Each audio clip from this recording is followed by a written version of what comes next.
programa de hoje vai ser maravilhoso. O nosso convidado, ele já esteve aqui no nosso programa, lançando o primeiro livro.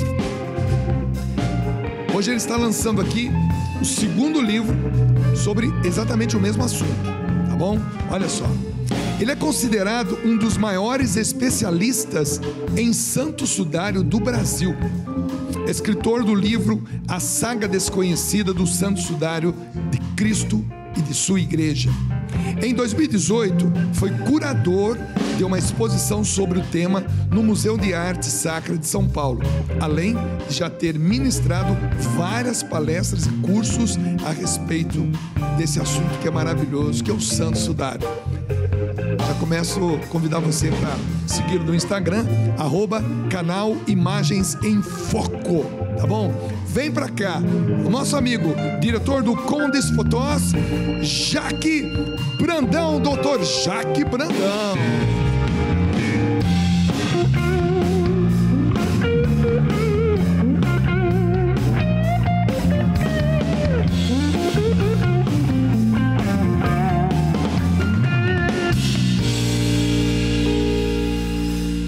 Doutor Jaque Brandão, poxa vida, hein? É a segunda vez que ele vem ao programa Acredite, já é assim um amigo aqui da Rede Vida, também com tanto conhecimento para partilhar conosco. Seja muito bem-vindo. Bom, Dunga, muito obrigado. Tá ligado. Muito obrigado, mais uma vez estar aqui e mostrar e continuar mostrando esse trabalho que, como eu te falei, não para. Não para. É o segundo livro, é a grossura do livro. Bom, E, segundo ele, tem mais 3, né? Porque ele tem na cabeça, tem no coração 5 livros contando com detalhes a história do Santo Sudário. Rapaz, quando que você começou a se interessar por esse assunto? Bom, o Sudário, como eu já havia dito, já faz quase 40 anos, na verdade. A gente fala 30 anos para não ficar mostrando a idade, né? Mas não, foi assim, de repente eu descobri, sempre se falou 30 anos. Quando eu comecei a fazer as contas, cara, foi em 83, cara. Então já faz mais... 83 para agora, isso foi 83, 93, 2003, 2013... 23 e 20... Então você já viu que, bom, já passou bastante 40 tempo. anos aí, tranquilamente. Cara, e de lá para cá nunca mais parei. Eu me lembro que eu fui presenteado com um livro do Frei Anastácio Hackman. Eu queria ser franciscano e acabei descobrindo esse frei, que ele que tomava conta do apostolado da Sagrada Face aqui do Brasil. Me encantei, me tornei um amigo dele, acabei não me tornando frei, mas me tornei um apaixonado pelo Sudário e não parei mais. Me deu um livro do Dr. Pierre Barbet e a partir daí não parei mais. Que maravilha. Agora é interessante que o Santo Sudário, ele é assim é um assunto polêmico, é um assunto que envolve fé, que envolve história, que envolve tramas, né? Que envolve várias nuances da história, passando por imperadores, passando por reis, passando por governantes, presidentes, por guerras. Tem de tudo nessa saga, né? Você falou tudo, é bem isso mesmo. Principalmente neste volume 2, de modo especial. Deixa eu até te passar para você dar uma olhadinha. No volume 2 eu vou trabalhar exatamente com essa questão das lutas e das guerras. Já começa o livro 2, o volume 2, já começa no século X, em 944, quando o imperador Lecopeno Romano, ele faz de tudo para quê? Para dominar aquele setor que já era dominado, aquela região que já era dominada pelos árabes, pelos muçulmanos. O Império Romano do Oriente, ele começa a redominar aquilo que havia sido conquistado 300 anos, mas uma particularidade desse imperador era querer buscar exatamente a verdadeira imagem de Jesus, que era conhecida por Mandilion, que nós acreditamos que seja o Santo Sudário. E ele, o que ele começa a fazer? Ele começa a destruir diversas grandes cidades para chegar exatamente a Edessa, onde este objeto sagrado ficava custodiado desde muitos anos, como eu havia dito no primeiro volume. E ele é engraçado, ele chega na cidade. O pessoal falou, meu Deus, vão nos destruir. Chega o general do imperador e fala, nós só queremos uma coisa. Nós vamos dar prata, alguns quilos de prata, vamos dar a alguns prisioneiros, não vamos destruir a cidade, mas nós queremos o pano, nós queremos a face de Cristo, nós queremos o mandilion. Então, é como você disse, guerra, luta. O emir da cidade manda uma carta ao califa em Bagdá, pedindo autorização se podia dar. Mesmo os muçulmanos não acreditando, ele tinha o quê? Na cidade havia muitos peregrinos, ou seja, entrava dinheiro, entrava recursos, e isso era importante para o califado.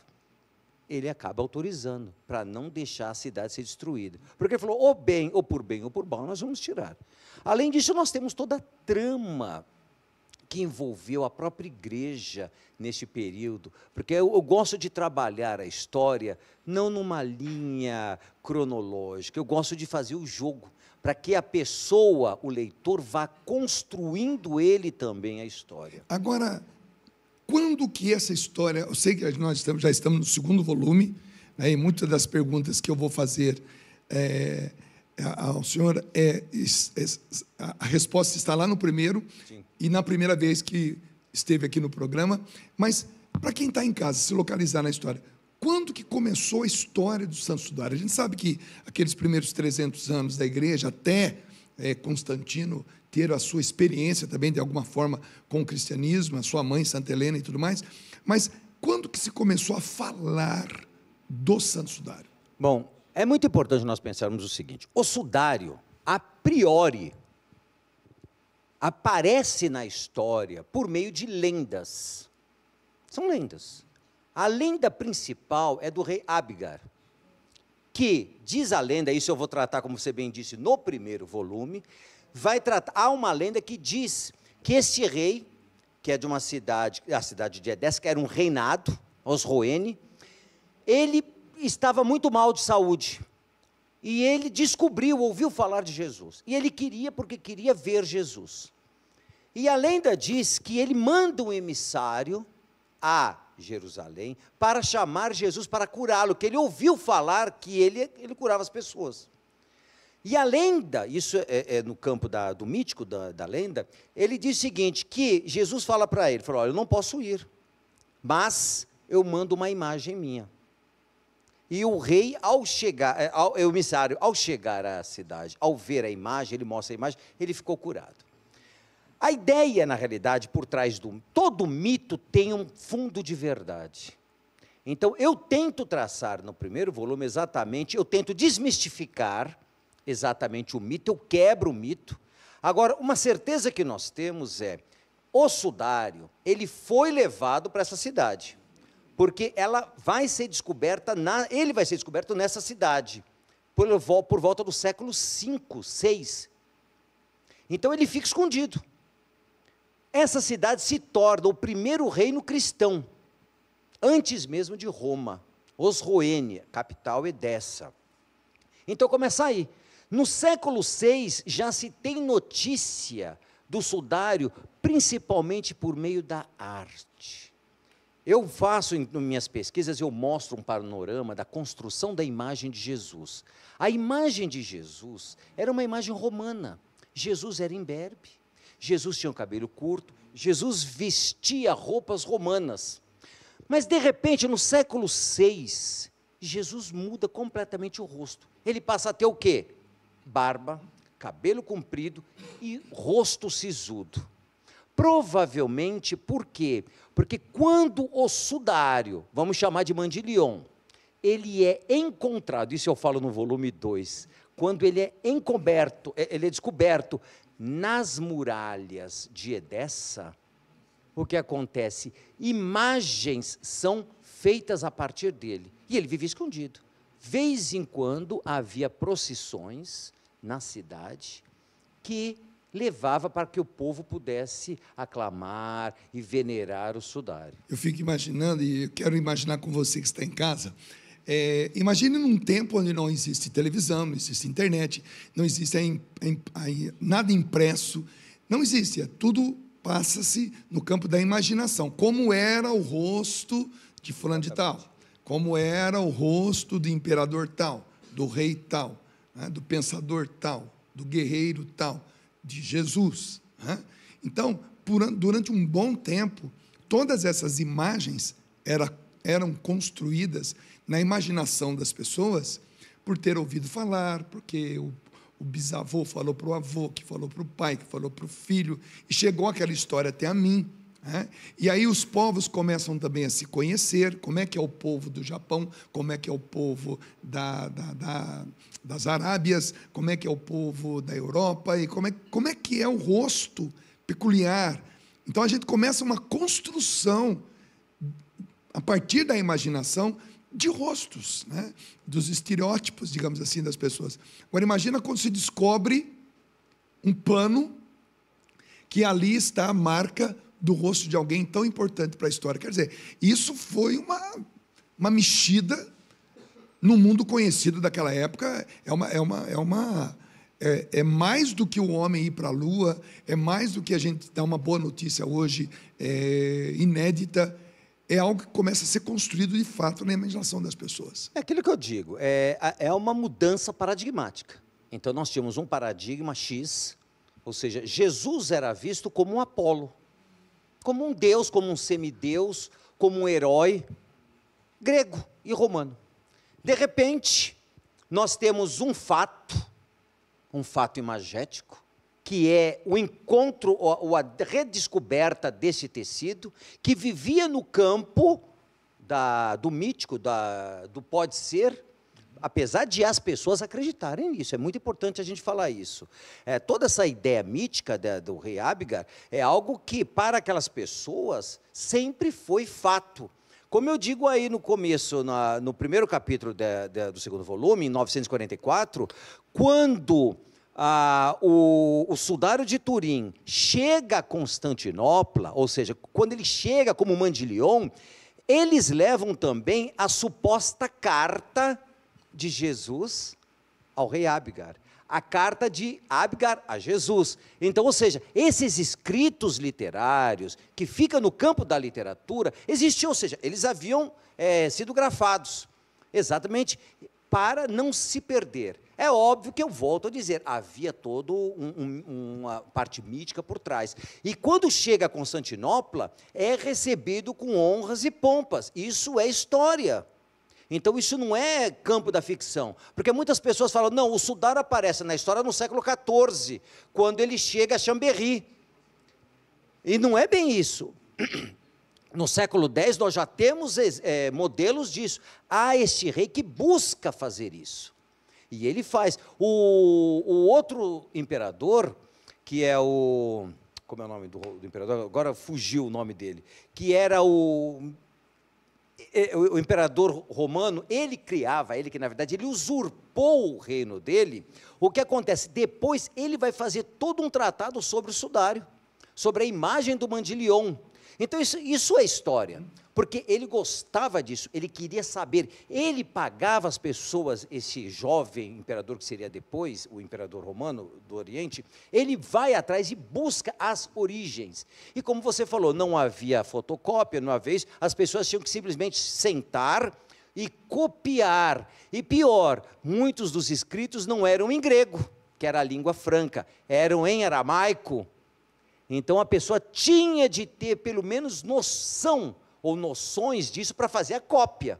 Então, aí é algo difícil. Não, e você pode imaginar o seguinte, que nas grandes batalhas, os grandes exércitos, era comum também levarem relíquias de santos. Né? Então, por exemplo, um exército que ia para uma determinada batalha, quando ele estava portando, né, um pedaço de osso de um santo, o coração de um santo, né, os cabelos de uma santa, e isso dava uma força para aqueles guerreiros descomunal.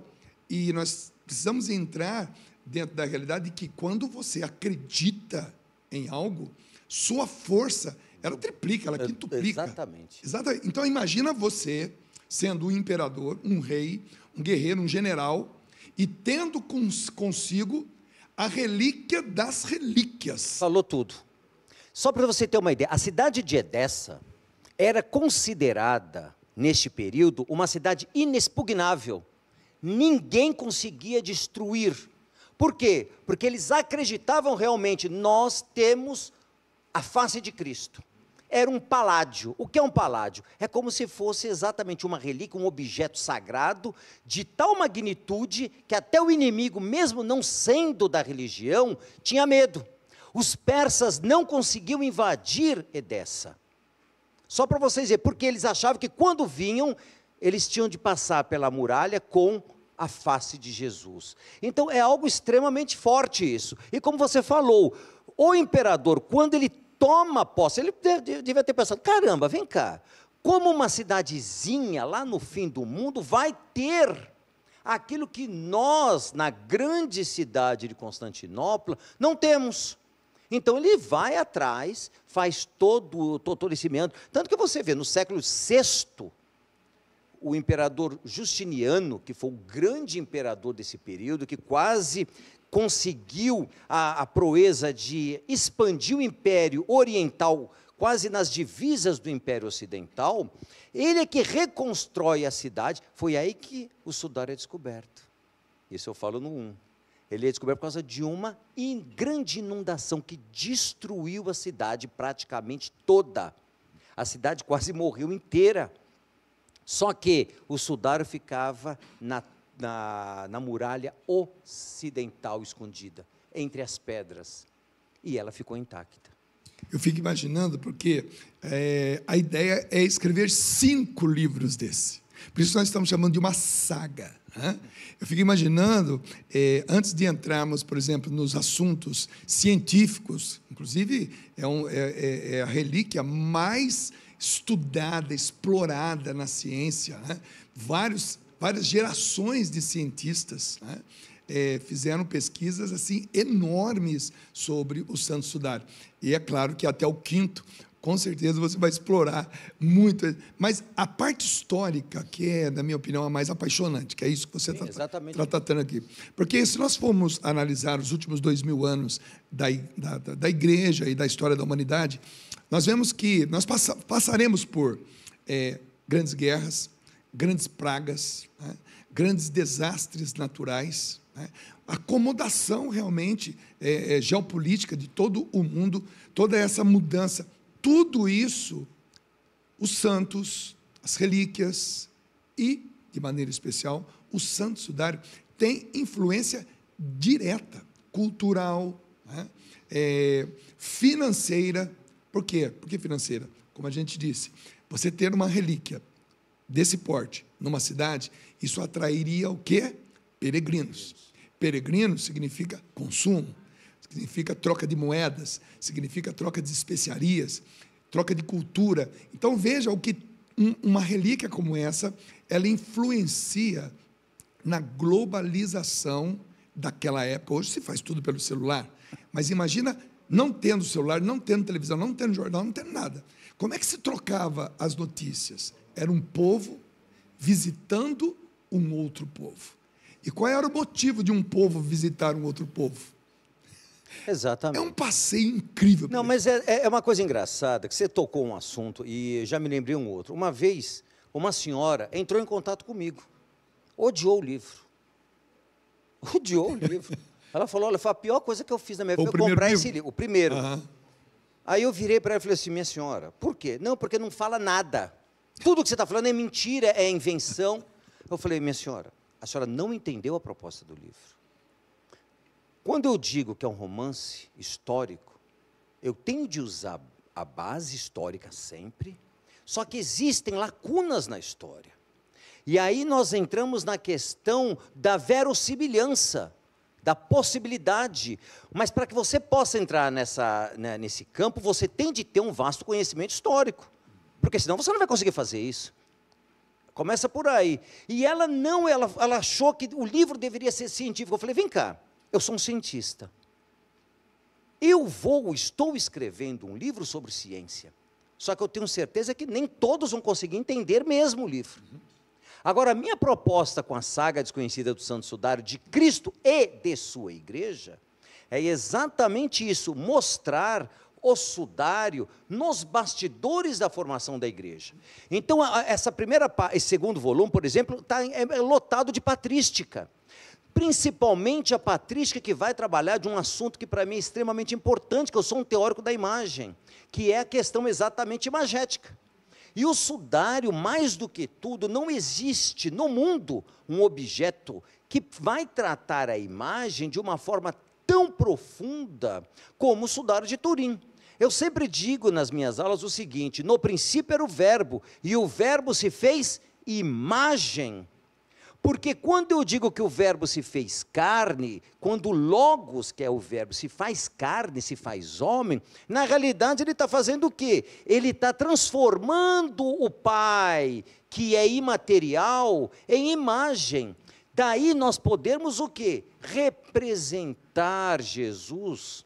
E isso já destrói a ideia dos evangélicos de modo especial, e de alguns protestantes, de que Jesus não pode ser colocado em imagens. Porque o Pai fez a primeira imagem. Ele é a imagem do Pai, caramba. E quando ele assume a nossa natureza, ele nos apresenta ao Pai, por meio dele, que é a imagem. E mais do que isso, cara, que é uma coisa mais fantástica de tudo, ele nos deixa algo para o século 21. Porque o sudário de Turim, eu digo sempre, é a imagem do século 21. Infelizmente, católicos desconhecem o sudário. E isso é algo que me incomoda muito. Várias vezes eu falo para os padres, para alguns padres: poxa, deixa eu fazer uma palestra na sua comunidade. Os padres ignoram, porque eu já vejo padres dizendo o seguinte: ele é falso. Caramba, eu digo assim, cara, há 40 anos eu me dedico a estudar o sudário. 40 anos. 40 anos. São 40 dias, não. 40 anos. 40 anos. E não é um número como está na Bíblia, não são os 40 anos do deserto. Entendeu? Não são os 40 anos do deserto. São 40 anos da minha vida dedicado a isso. Então eu digo o seguinte: será que é falso mesmo? Será que eu vou pegar o meu título de doutor e jogar no lixo? Desculpa. Eu consegui, conquistei, e quando eu digo doutor Jack Brandão, eu não digo à toa, não é que eu queira me gabar, é para simplesmente mostrar que o sudário tem uma importância que nós católicos deveríamos realmente o quê? Conhecer, venerar. Aí eu volto a falar no Frei Anastácio Hackmann, que foi quem me abriu as portas. Ele dizia sempre isso: como é importante nós olharmos a face de Jesus. Tanto que vocês vão reparar que cada capa de livro, eu faço as imagens. Todas as imagens são baseadas no sudário, e tem a imagem mais importante da época. Esse Jesus em que eu me baseio, é um Jesus que foi feito exatamente no século 6, 7. E nós tivemos o que? A iconoclastia, que destruiu todas as imagens de Jesus. Essa ficou escondida onde? A imagem que foi a base, ela ficou escondida no mosteiro de Santa Catarina, no Sinai. E é importante a gente ver isso, porque ele se mostra. As outras foram diferentes. Eu quero lembrar você que quando Jesus, as duas vezes que Jesus se revelou de uma forma muito especial, lá no Rio Jordão e lá no alto do Monte Tabor, se ouviu uma voz dizendo: eis o meu filho muito amado, o qual eu coloco, o qual eu ponho toda a minha afeição. A palavra afeição significa o quê? Capacidade de dar feições a, ou capacidade de ter feições de. A ponto de, em outro momento, pedirem a Jesus: nos mostra o Pai. E Jesus vai dizer: quem me vê, vê o Pai. Rapaz, isso aí, junto com o Santo Sudário, e com todo esse esforço que você há 40 anos vem fazendo para colocar em nossas mãos esses dois livros, é algo fantástico. Doutor, isso aqui para nós é um exercício de compreensão, de busca, sabe? Mesmo que você só seja curioso, mas é uma curiosidade santa. Porque estudar isso aqui é estudar também o caminho que a história fez, a história do cristianismo. E esse livro, como o doutor acabou de dizer, é cheio de patrística. O que é a patrística? Os primeiros santos, os primeiros padres, os primeiros líderes da nossa igreja, que foram escrevendo de uma forma tão ungida quanto os evangelhos foram escritos, as cartas de São Paulo foram escritas. A gente sabe que tudo isso foi escrito um pouco em hebraico, um pouco em grego, e depois São Jerônimo fez um trabalho danado para juntar tudo isso aí, traduzir para nós para o latim. Agora imagina o esforço desses homens em reunir aquilo que nós temos hoje na mão, que é a Bíblia. Agora imagina de lá para cá, está lá, Jesus ressuscitou, vamos lá, de lá para cá. O que essa igreja já caminhou, e o que esse santo sudário já caminhou junto com a igreja, volto a dizer, gente, passa por guerra, passa por terremoto, passa por catástrofes naturais, passa por imperadores, por reis, e até os dias de hoje é o assunto mais polêmico da ciência em relação ao cristianismo. Sim, porque em 78 nós tivemos um grande estudo do sudário, que foi o grupo chamado STURP, que era um grupo de cientistas, muitos dos quais eram americanos, eram estadunidenses, e buscaram, muitos deles, tentar ou mostrar o lado positivo, verdadeiro do sudário, ou tentar desmistificar de uma vez o sudário. Então, eles queriam botar um ponto final no assunto. Acabou. A ideia foi... E a igreja aceitou a parada. A igreja tanto aceitou... Apesar de que, naquele momento, o sudário não era da igreja. É muito importante nós lembrarmos isso. O sudário pertencia ao rei da Itália. Pertencia ao rei da Itália. Mas a igreja permitiu. E esses cientistas levaram toneladas de equipamentos para Turim, que foi feito lá, e ficaram com o sudário durante 120 horas, mais de 120 horas, com o sudário fazendo todas as pesquisas que naquele momento eram possíveis. Chegaram a algumas conclusões. Primeiro, não é pintura. Isso é claro, isso é muito claro, já falei várias vezes, não vou chegar a explicar de novo isso aqui. Segundo, o sangue que lá está presente é verdadeiro, e mais do que verdadeiro, é sangue humano. Segundo ponto. Outra coisa que é muito importante, mostrar o seguinte, não se sabe, não se entendeu, não se compreendeu como a imagem do homem ficou lá. Porque eu sempre digo nas minhas palestras e para todas as pessoas, no sudário há duas imagens, a imagem do homem, que é aquele contorno que a gente vê, e as imagens de sangue, que são imagens diferentes. A imagem de sangue, como é líquido, o que acontece? Vara para o outro lado. Perfeito. A imagem do homem não. A imagem do homem fica onde? Nas cristas das fibras do linho. Menos de 1 milímetro. Acabou. Fica ali. Os cientistas até hoje não entenderam como essa imagem ficou lá. Especula-se isso, especula-se aquilo. Mas não se chegou até agora a um veredito. É como se a espessura do pano fosse o meu dedo, o sangue atravessa, vem desse lado, e a imagem vem até o meio do meu dedo só. Nem meio. Menos de 1 milímetro. Uau. Por isso que o que acontece é o seguinte, eu dei uma palestra agora numa comunidade, numa paróquia, Nossa Senhora de Guadalupe, aqui no Campo Belo. Belíssimo, foi belíssima a palestra. E dei também agora em Bugaçu. Só que é interessante, aí eu mostrei para o pessoal, tinha muita gente na plateia. E eu mostrei as cabeças do pessoal, falei, dê uma olhada nas cabeças de vocês. Estão vendo isso daí? O sudário é igual. Por isso, ou seja, cada parte do sudário que mostra a imagem, ela tem uma altura. Um é 1 micron, outro é 1,5 micro, um é 1 milímetro. Isso faz com que o sudário se torne a única imagem que nós temos humana em tridimensão. Ela é tridimensional. Aí eu tentei mostrar para o pessoal isso. Está vendo essas cabeças? Quando a gente olha assim, a gente vai vendo essas ondas. Por isso que descobriu-se por meio de um aparelho, isso lá nos anos 70, chamado VP8, que o sudário era tridimensional, porque esse aparelho era usado pela NASA para analisar as imagens dos planetas, para ver exatamente o que? O relevo dos planetas. E o sudário, quando você joga no aparelho, ele é todo contornado, ou seja, ele é em 3D. Segura um pouquinho aí, que esse livro aqui vai impactar você. Você já pode... qual é a editora? Editora Lumen et Virtus. et Virtus. Lumen et Virtus. Depois nós vamos dar a você todas as formas que você tem para adquirir esse livro. Este é um volume 2, o volume 1. O Dr. Jack já esteve aqui conosco, já lançou, agora é o segundo, e vem mais 3 por aí, viu, gente? Daqui a pouco, depois do intervalo, a gente vai falar mais sobre esse livro. Ele vai dar realmente toda a versão desse livro, que eu tenho certeza, nós católicos, que amamos a nossa igreja, a gente precisa ver, a gente precisa ler, a gente precisa se inteirar desse assunto. A gente vai para um pouquinho de intervalo e a gente já volta, cantando Foi Assim. Simbora, galera. Fantástico esse livro aqui. Vem comigo, vem comigo. Doutor, é o seguinte, eu estou com esse livro na mão e estou curiosíssimo de saber que nesse segundo volume, eu sei que é difícil ir e voltar para a história, determinar a partir de que ponto eu começo o segundo volume e vou até que ponto, porque é tudo muito...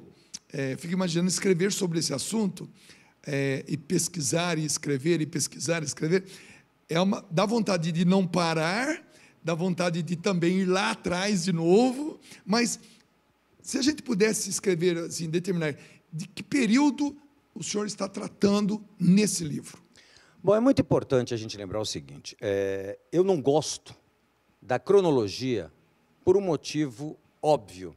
Quando você pega de 1 a 10, é óbvio. Para que ser óbvio? O legal, realmente, é você trabalhar, é o ir e vir. Por exemplo, este volume 2, de modo especial, ele começa no século X, ano 944, como eu havia dito. Há toda a preparação de quê? De buscar o sudário, de buscar na cidade de Edessa. Só que Edessa é uma cidade extremamente peculiar. Então, para eu falar de Edessa, eu tive de voltar na época de Abraão. Porque quando se fala, é uma curiosidade, quando se fala em Ur da Caldeia, muitas pessoas, muitos biblistas, muitos exegetas, dizem que não era tão onde se dizia que era, na Mesopotâmia, por exemplo, mas, desculpe, era onde hoje nós conhecemos como Edessa. É aquela região de onde provavelmente, alguns exegetas dizem, partiu Abraão. E eu faço todo um trabalho para mostrar isso, se é verdade ou não. Cada um tire suas próprias conclusões. Então, eu começo no século X. Aí eu volto para o século IV. Aí eu vou contar toda a história de Constantino. Mostrar a importância de Constantino para o cristianismo, para a igreja nascente. E a partir daí eu começo. Século III, século IV, e chego ao século V, que é exatamente a parte final, que eu vou... e no meio disso eu falo de uma das grandes figuras da história, que foram Santo Agostinho, aí eu vou falar da Cidade dos Homens, vou mostrar ele, porque aí eu crio a personagem, ele vai falar, vai contar por que ele escreveu o livro, a partir da destruição de Roma. Olha a loucura, é uma loucura, cara, é uma loucura. Então você vê, aí eu chego a Justiniano, mostro o reerguimento da cidade de Edessa, o descobrimento exatamente do sudário. Já no primeiro volume, eu começo no século XIX, quando a fotografia do sudário é tirada pela primeira vez, e o sudário passa a ser um objeto científico, porque a partir da fotografia ele deixa de ser uma mera relíquia. Aí eu volto para o ano 2, 3, 4, 5 antes de Cristo, com a plantação do linho. Aí eu vou fazer tudo, eu vou mostrar o linho, para as pessoas entenderem, porque hoje ninguém sabe mais nada. É por isso que as pessoas falam, nossa, isso não, você não está falando do sudário? Eu falei, caramba, eu estou indo além, eu estou exatamente mostrando aquilo que ninguém mostra. Eu sempre fui uma pessoa extremamente curiosa, eu sou uma pessoa curiosa. E todas as minhas curiosidades, eu sempre fui atrás. E eu acredito, eu tento querer acreditar, que todas as pessoas também são curiosas. Por isso que eu tento dar respostas as perguntas das pessoas. Poxa, ela não sabe? Eu vou dar, eu vou mostrar. Por isso que eu pesquiso. Por isso é o trabalho. Já o terceiro, só para você ter ideia, o terceiro volume eu começo em 1204, a Quarta Cruzada. A cruzada que destruiu Constantinopla e quando o sudário foi roubado. Começo aí. Aí eu vou mostrar todo o background da época. Aí eu volto para o século VI, que aí eu quero voltar de novo a Orígenes, que eu falo aí. Orígenes é uma figura muito importante. Eu falo em São João Damasceno, que é um dos grandes mestres da questão da imagem, que ele foi um dos que lutaram muito contra a questão da iconoclastia. Há várias partes muito importantes sobre a questão da iconoclastia. Para quem não sabe, a iconoclastia foi um movimento da igreja oriental, não existiu na igreja ocidental, em que todas as imagens foram simplesmente destruídas. Então, ia-se às igrejas, pegavam todas as imagens, faziam verdadeiros autos de fé, ou seja, jogavam as imagens no meio da praça pública e tacavam fogo. E isso levou à morte muitos cristãos, sendo mortos por cristãos. Por quê? Porque eles não aceitavam, principalmente os monges. Isso tudo está aí, porque nós achamos que a igreja é só feita de homens santos. Não é assim que funciona. E aí eu mostro parte dos bastidores, quando você vê os monges matando bispos, porque não gostavam do bispo, arrastando os bispos pela cidade inteira, como ocorreu muitas vezes na cidade de Alexandria. É interessante isso, porque as pessoas possam falar, opa, a igreja é santa, é católica, mas ela também é pecadora. É humana, e a gente tem que entender também que houve períodos da nossa história que reis, que imperadores também tinham uma autoridade tão grande que eles se autoproclamavam papas. Exatamente. Então, veja bem, que eram como que infiltrados na igreja. Então, os grandes erros que realmente foram cometidos por pessoas que não fizeram aquele caminho normal de um seminarista que descobre a sua vocação, que entra no seminário, que vai lá e é ordenado. Não, existiam períodos na nossa história, da história da humanidade, gente. Nós temos que entender que a igreja, ela permeia, ela acompanha a história da humanidade. Então, nós temos grandes erros que nós também devemos creditar, ou seja, dar crédito a pessoas que entraram nessa história de gaiato também. Então, esse livro, eu tenho certeza, Dr. Jacques, eu vou atrás desse livro amanhã cedo, porque isso aqui é dele, ele está até, já está vendo aqui, ó, ele está relendo, está automaticamente também se corrigindo e pegando base para o terceiro, que ele já está escrevendo. Santo Sudário hoje, né, porque nós vamos tê-lo, né, de volta ao programa, com certeza, em breve. O Santo Sudário hoje, o que ele representa para aqueles que acreditam nele? Porque nós temos também a ala de pessoas que olham para o Santo Sudário com ceticismo, não dão o crédito que ele merece. E temos a ala que o venera, né, que realmente acredita e leva a sério toda a pesquisa feita, e principalmente aqui no Brasil, a sua pesquisa, que o senhor é considerado a maior autoridade no Brasil em Santo Sudário. O que o Santo Sudário representa hoje para nós na igreja? Bom, o sudário mostra realmente a que ponto Deus chegou. Porque o sudário nos mostra, há pouco passamos pela Páscoa, passamos pela Semana Santa, e, infelizmente, nós esquecemos um detalhe. Nós esquecemos que aquele crucificado que a gente vê na igreja, limpinho, bonitinho, não passa de um modelo. Só que a dor, realmente, o sofrimento, realmente, nós ignoramos, porque a imagem que foi construída de Jesus já está tão cristalizada e é um Jesus tão limpo, que nós não temos ideia do sofrimento pelo qual este homem Deus passou. E é isso que o sudário nos mostra, e cada vez mais. Por isso que eu disse para você que todas essas palestras, esse círculo de palestras que eu dei há pouco tempo, nessa semana que antecederam a Páscoa, foram exatamente para tentar mostrar para as pessoas, olhem, é este o Jesus que nós temos de adorar, é o Jesus da dor, ele passa pela dor, só que cada vez mais nós o ferimos, nós vamos ferindo, porque nós ignoramos.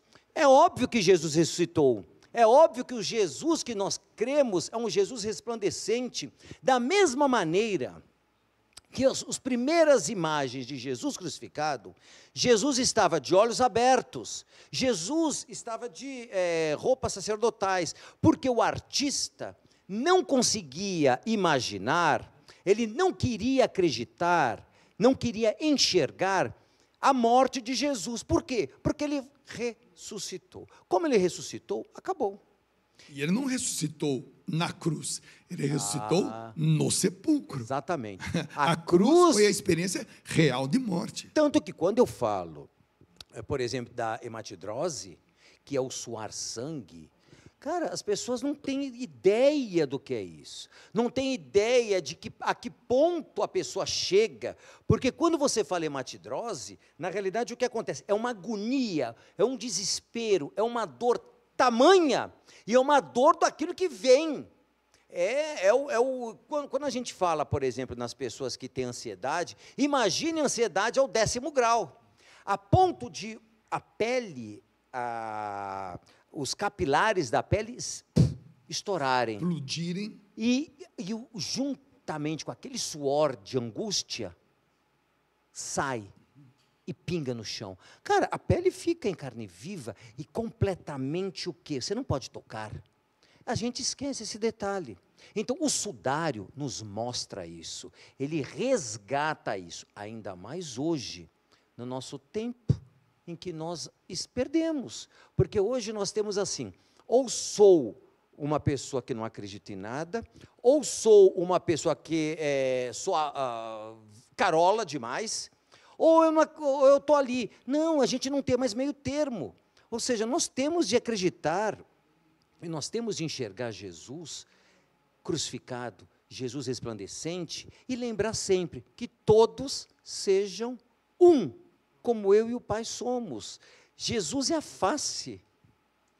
Bom, o Dr. Jacques, ele vai voltar ao programa em breve, né, com o 3º volume. Mas o primeiro e o 2º volume, vou lá, a saga desconhecida do Santo Sudário de Cristo e de sua igreja, volume 2. O primeiro leva o mesmo nome? É o mesmo nome, só vai mudando o volume. Então, nós temos a saga desconhecida do Santo Sudário de Cristo e da sua igreja, volume 1 e volume 2. Eu tenho certeza que é fonte de muita pesquisa, porque para chegar a esse grau, o Dr. Jacques realmente ele estudou e estuda, pesquisa, e muito. E o seu trabalho de deixar isso tudo mastigadinho para nós. A ideia é essa. Então, é um presente que ele está nos dando, então adquira. Só um minutinho, só para você ver, a quantidade de documentos, por exemplo, da igreja, originais, que eu tive acesso, em outras línguas, por exemplo, latim, ou em grego. Então, isso tudo está aí mastigado, porque eu vejo que a carência no Brasil, nós não temos isso. E está tudo aí. Eu até falei, será que eu ponho? Será que eu não ponho? Aí eu coloco, está lá, original, para ajudar as pessoas. Bom, agora eu quero ter o professor aqui, o doutor Jacques, aqui na minha cidade.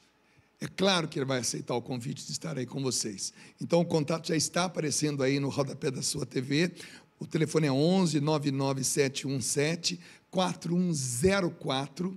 Mas eu também convido você agora já a pegar o seu celular, já abrir aí no Instagram, @canal Imagens em Foco. Canal Imagens em Foco. Seguindo o nosso querido doutor Jacques Brandão. E também entrando em contato para que ele esteja aí na sua cidade, promovendo aí na sua paróquia, no seu congresso, aí na sua escola, na sua faculdade, enfim, são tantas as possibilidades.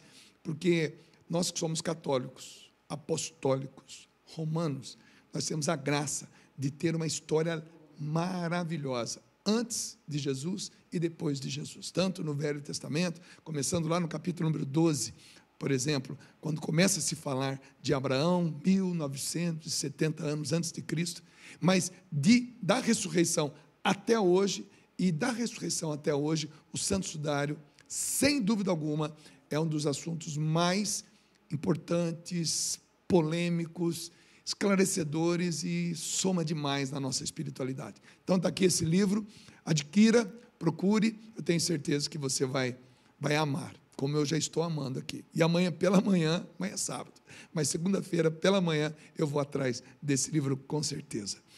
Doutor, muito obrigado. Agradeço mais uma vez. Que alegria tê-lo mais uma vez conosco. E eu fico feliz que, como todas as vezes eu digo, cada entrevista é diferente. E eu acho que isso é legal. Bacana. Eu acho legal. Eu acho legal porque, para mostrar a riqueza. Eu me lembro que, só para encerrar, o padre Juarez uma vez perguntou, nossa, mas tem fôlego para tanta coisa? Eu falei, ainda falta. Porque uma vida só não dá. Uma vida só. Imagina, gente, 40 anos pesquisando, né, colocando esforço, suor, inspiração e transpiração para sair esse livro aqui. Isso aqui é um presente para nós, tá bom? Muito obrigado, de fato, muito obrigado mesmo, né, de ter escrito e de ter essa disposição e essa garra, né? É gostoso quando a gente vê a pessoa falando com paixão, né, daquilo que fez. Não, mas eu tenho, né? Realmente, o sudário ainda falta muito. A paixão maior vai ser quando as pessoas começarem a abrir. Eu falei, realmente não imaginava. Maravilha. Obrigado. Eu agradeço. Eu quase que eu sequestro o livro dele. Quase. Se ele dá bobeira aqui, um abraço e até a próxima, se Deus quiser. Obrigado. Valeu. A gente vai cantando Te Encontrei, a gente volta só para encerrar o programa. Obrigado. Valeu. Mais uma vez. Felicidade. Simbora, galera.